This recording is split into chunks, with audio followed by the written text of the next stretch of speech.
Quand j'ai lancé mon entreprise en 1995, c'était très dur. J'avais une idée. J'avais invité 24 de mes amis dans mon appartement. Parce que cette année-là, j'avais été à Seattle. C'était ma première fois aux États-Unis. Et à Seattle, j'ai découvert Internet.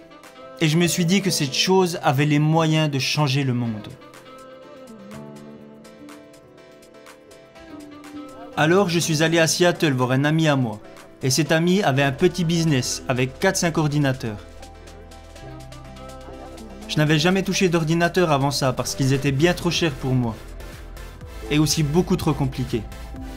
Alors mon ami m'a dit « Regarde, ça c'est Internet ». Et il m'a dit « Regarde, tape ce que tu veux ». Je lui ai répondu « Non merci, il est bien trop cher pour moi, j'ai peur de le casser, je ne sais même pas comment l'utiliser ». Il m'a dit « Tu sais Jack, ce n'est pas une bombe, tape juste ce qui te passe par la tête ». Alors le premier mot que j'ai tapé, c'est le mot bière.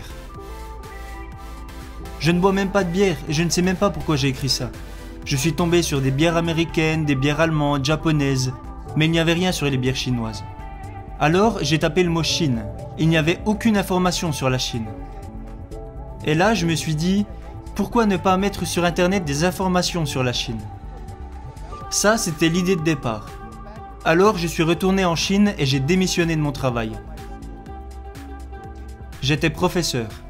Cela faisait 6 ans que je donnais des cours à l'université. Alors j'ai invité 24 de mes amis dans mon appartement. Après 2 heures à leur expliquer ce que je voulais faire avec Internet, 23 de mes amis m'ont dit de laisser tomber. Ils m'ont dit « Ça ne marchera jamais parce qu'il n'y a pas d'Internet ici et parce que tu ne connais rien sur les ordinateurs. Alors pourquoi veux-tu te lancer là-dedans ?» Et un de mes amis m'a dit « Jack, si tu veux le faire, fais-le. Et si ça ne marche pas, ben reviens en arrière. » Et après y avoir pensé toute la nuit, je me suis dit « Je vais le faire. » Parce que la plupart des gens ont des idées originales le soir, mais quand ils se réveillent au petit matin, ils retournent simplement à leur travail. On se devait de faire les choses différemment. Alors à partir de ce moment, j'ai lancé mon entreprise avec l'aide de 2000 $ que m'avaient donné mes amis. C'est comme ça que tout a commencé.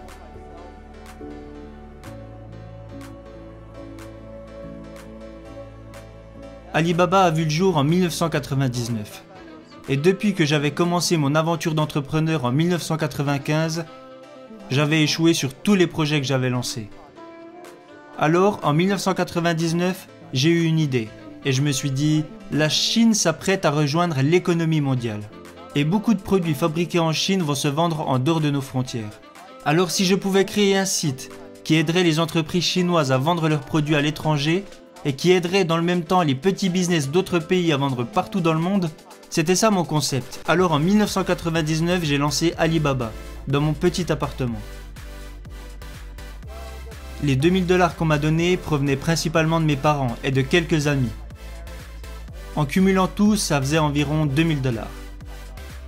Mais vous savez, quand j'ai lancé une levée de fonds, même celle que nous avons faite sur la bourse de New York où nous avons levé près de 20 milliards de dollars, j'ai dit aux investisseurs, notre ordre de priorité est numéro 1, nos clients, numéro 2, nos employés et numéro 3, nos actionnaires.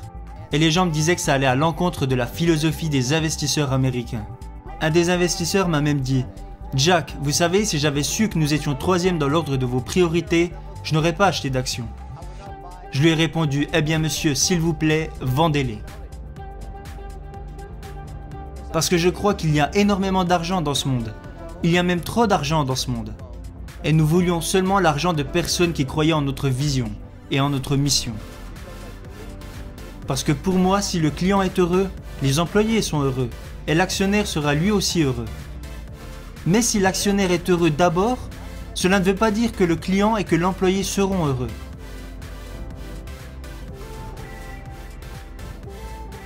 La confiance est l'une des choses les plus importantes. Quand les gens m'ont donné de l'argent, parce que je n'avais pas d'argent quand Alibaba a commencé. Il y avait 18 associés dans mon appartement et j'ai dit à tout le monde, mettez toutes vos économies sur la table, gardez seulement de l'argent pour avoir 10 mois d'avance sur la nourriture et le loyer. Et n'empruntez pas d'argent à vos amis ou à votre famille, parce que je ne veux pas mettre vos parents ou vos amis à la rue à cause d'Alibaba.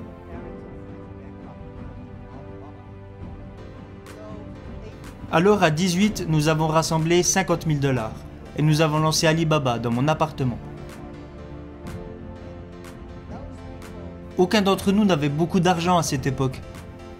Si quelqu'un vous dit « je vous donne 1 million de $ » et une autre personne vous dit « je vous donne ma confiance », lequel choisissez-vous? Moi, je choisis la personne qui me fait confiance. Parce que c'est cette confiance qui a fait que nous sommes restés unis. Ces 18 associés m'ont fait confiance et parce qu'ils m'ont fait confiance, je me devais d'être loyal envers eux. Et loyal envers la mission que nous avions. Je pense que beaucoup d'entrepreneurs se trompent. Je déteste que les gens travaillent pour moi. Je veux que les gens travaillent pour la mission que nous avons en commun. Je ne veux pas que les gens travaillent pour moi. Parce que les gens comme moi, quand on regarde au loin, on se dit « ce gars est pas mal », mais quand on s'approche, on s'aperçoit qu'il est moche. Tout le monde est pareil. Les gens pensent peut-être que je suis un bon gars, mais quand on me connaît vraiment, on s'aperçoit que ce n'est pas toujours le cas. Je peux m'énerver, je peux être malheureux, mais quand les gens croient en vous, c'est la chose la plus précieuse.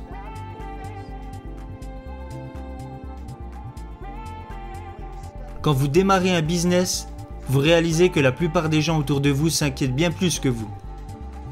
Quand j'ai lancé Alibaba, mes parents étaient inquiets, ma femme était inquiète, mes amis étaient inquiets, tout le monde s'inquiétait, et ils s'inquiétaient sur beaucoup de choses. Moi, la seule chose qui m'inquiétait, c'était de décevoir les personnes qui croyaient en moi. Quand nous avons commencé Alibaba, il y avait beaucoup de choses qui inquiétaient les gens. On me disait « vous n'avez même pas de système de paiement. Les gens ne font pas leur achat en ligne, ils achètent en face à face. Le gouvernement ne supporte pas Internet. Personne ne supporte le e-commerce. Comment tu comptes t'y prendre ?» Alors je pense que si vous êtes entrepreneur et que tout existe déjà, c'est qu'on n'a pas besoin de vous. C'est quand les choses n'existent pas qu'il y a un besoin d'entrepreneur. Bien sûr qu'il y a beaucoup de problèmes au début, mais votre but est de les résoudre. Alors nous avons consacré les 15 dernières années à gagner la confiance de nos clients, pour qu'ils se sentent en sécurité, qu'ils soient heureux et que les petites entreprises soient heureuses.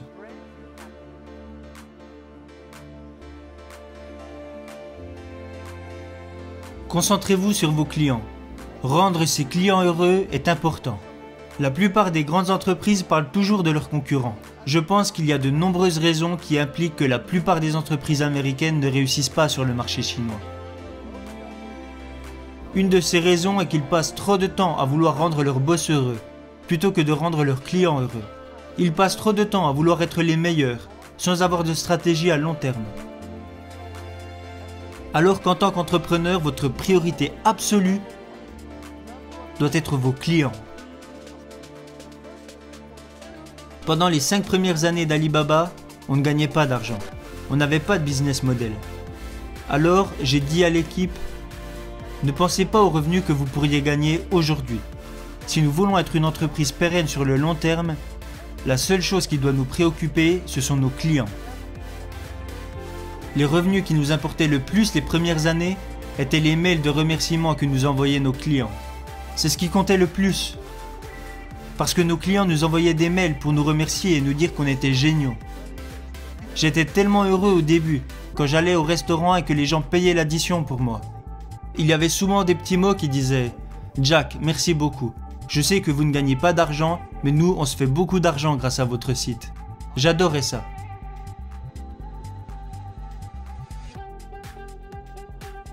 Quand nous étions jeunes, personne ne nous a donné notre chance. Maintenant, nous sommes énormes. Notre devoir est de donner la chance aux jeunes. Les jeunes peuvent faire un bien meilleur travail que nous le faisons.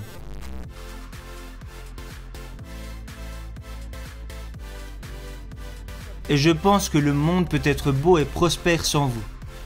Quand vous mourrez, les gens vous pleurent pendant 3 jours. Puis après ces 3 jours, ils vous oublient. J'ai été professeur pendant quelques années. Et ça a été une chance pour moi. Parce que je n'avais aucune connaissance sur la technologie. Je n'avais aucune connaissance sur les logiciels. À vrai dire, je ne sais même pas comment fonctionnent ces trucs. Je ne connaissais rien à la comptabilité, ni au marketing. J'avais très peu de connaissances au final. Mais les choses que j'ai apprises de mon métier de professeur, c'est qu'un professeur veut toujours que ses élèves aient plus de succès et deviennent meilleurs que lui. Ça m'a servi quand j'étais à la tête d'Alibaba. Quand j'embauchais des gens, je cherchais seulement des personnes qui étaient plus intelligentes que moi.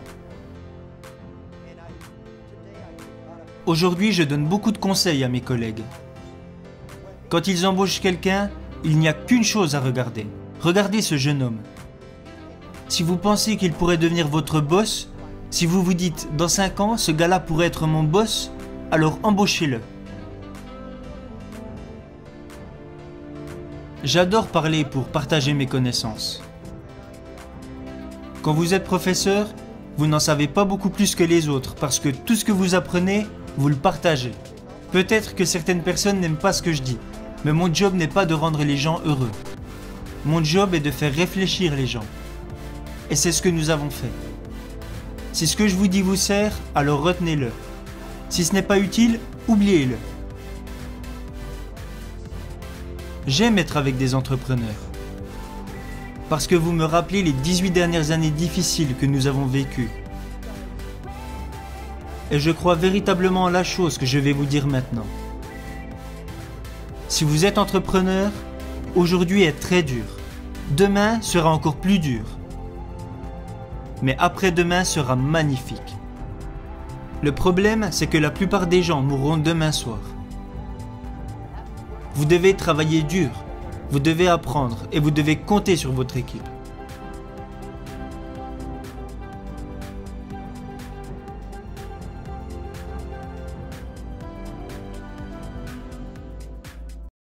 N'oubliez pas de partager si vous avez déjà rejoint notre communauté, je vous remercie énormément pour votre soutien.